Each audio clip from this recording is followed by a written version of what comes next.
Hello বন্ধুরা, বিকেলবেলা সাগরের পাড়ের দৃশ্যটা কেমন লাগে সেই দৃশ্যটা আমি নিজেও দেখব, আপনাদেরকে দেখাবো ইনশাআল্লাহ। তো দেরি না করে আমরা এখন সাগর পাড়ে যাব, কারণ উপর দিয়ে যদি যাই তাহলে আমাদের সিগন্যালের জন্য ওয়েট করতে হবে। তাই আমরা আসলে সিগন্যালের জন্য ওয়েট না করে আমরা নিচে আন্ডারগ্রাউন্ড দিয়ে আমরা এখন চলে যাব ওই পাড়ে।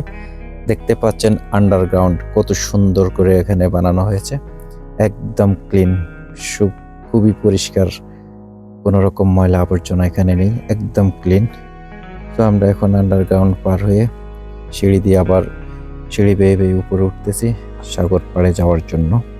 অলরেডি আমরা চলে এসেছি সাগরের পাড়ে।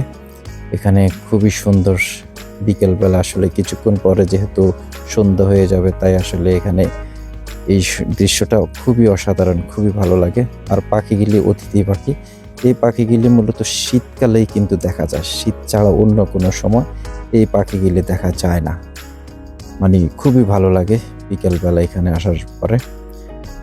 আমরা এখন চলে যাব আবার ওই পাড়ে, তাও আবার ওই আন্ডারগ্রাউন্ড দিয়ে আমরা ওই পাড়ে চলে আসছি।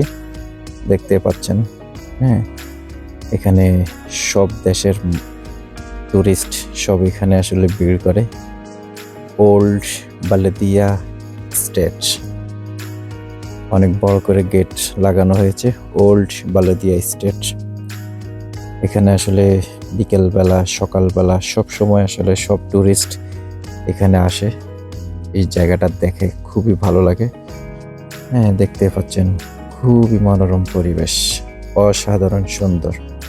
হ্যাঁ, খুবই মনোরম পরিবেশ।